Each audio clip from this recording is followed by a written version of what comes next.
శ్రీకృష్ణ పరబ్రహ్మణే నమః. శ్రీ గురుభ్యో నమః. శ్రీమాత్రే నమః. శ్రీ గణేశాయ నమః. ప్రియ ఆత్మబంధువులారా, నిత్య జీవితంలో భగవద్గీత 282వ భాగం 13వ అధ్యాయం క్షేత్రజ్ఞ విభాగయోగం. నిన్నటి ఎపిసోడ్లో యజ్ఞాత్వామృతమశ్నుతే అంటే దానిని తెలుసుకుంటే అమృతత్వం లభిస్తుంది అన్నాడు.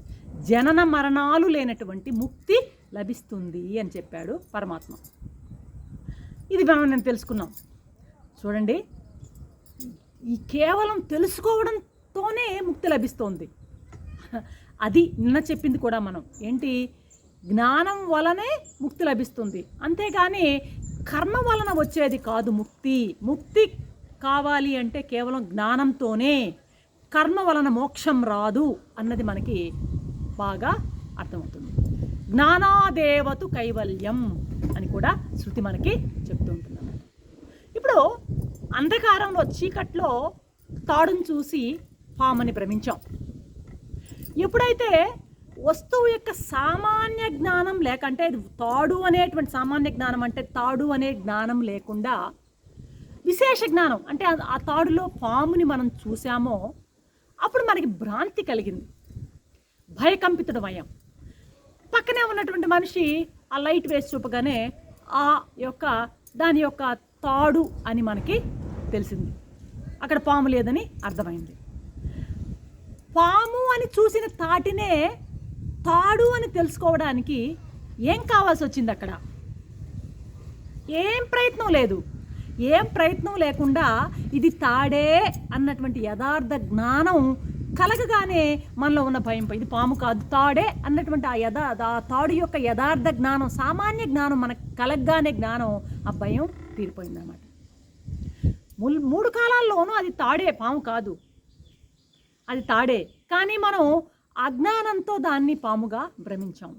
ఎప్పుడైతే అది తాడే అన్నటువంటి జ్ఞానం కలిగిందో వెంటనే ఆ సత్యాన్ని మనం గ్రహించడం జరిగిందనమాట. అలాగే క్షేత్రజ్ఞుడు నీకంటే వేరు కాదు. లోపల ఉన్నటువంటి క్షేత్రజ్ఞుడు నేను అనే ఆ క్షేత్రజ్ఞుడు నీ స్వరూపమై ఉన్నాడు.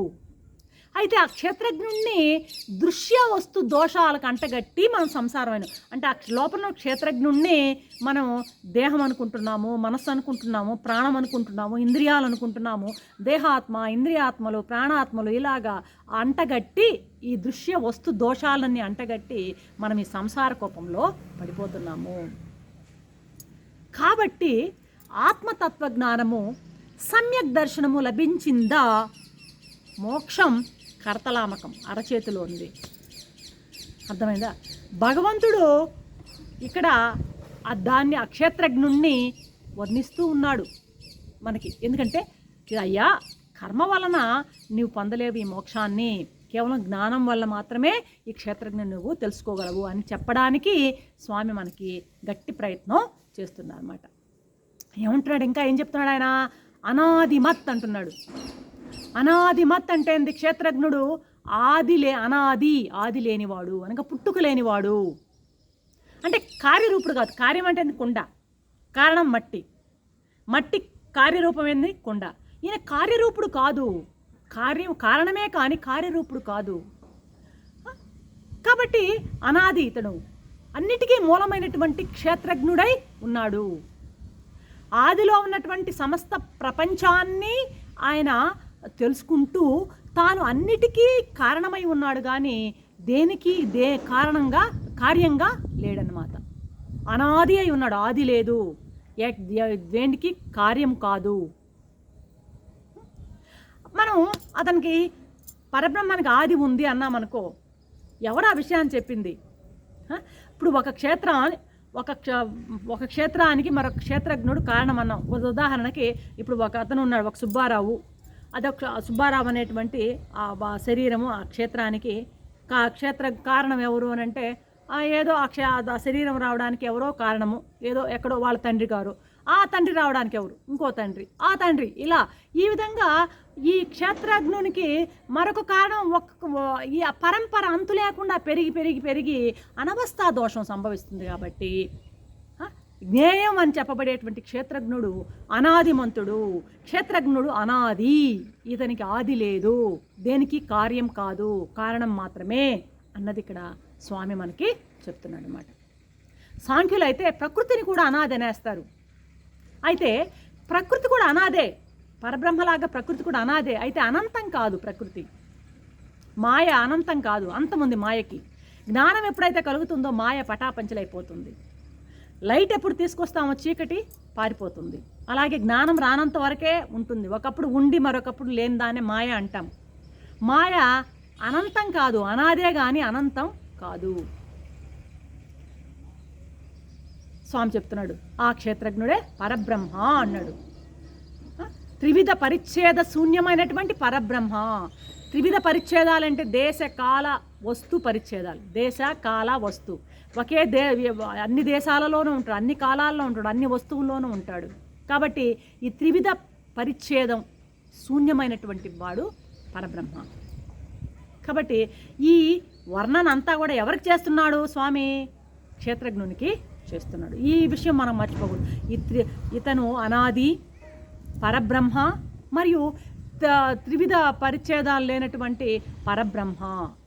ఇవి క్షేత్రం గురించి స్వామి మనకి వివరిస్తున్నటువంటి విశేషణాలు అన్నమాట. అర్థమవుతుందా? ఇప్పుడు దేహాది దృశ్య వస్తువులన్నీ తెలుసుకుంటూ దానికి విలక్షణమైనటువంటి నేను అనే ఏదైతే ఉందో ఆ నేనునే, ఆ నేను యొక్క పరమలక్ష్యమైన ఆ చైతన్య, నేను అటువంటి ఆ చైతన్యమే సాక్షాత్తు పరబ్రహ్మ. ఈ దేహము, ఈ కనపడేటువంటి దృశ్య పదార్థాలన్నీ తెలుసుకుంటూ వీటన్నిటికీ సాక్షీభూతమై విలక్షణమైగా ఉన్నటువంటి ఆ నేను అనే చైతన్యం ఏదైతే ఉందో అదే పరబ్రహ్మము.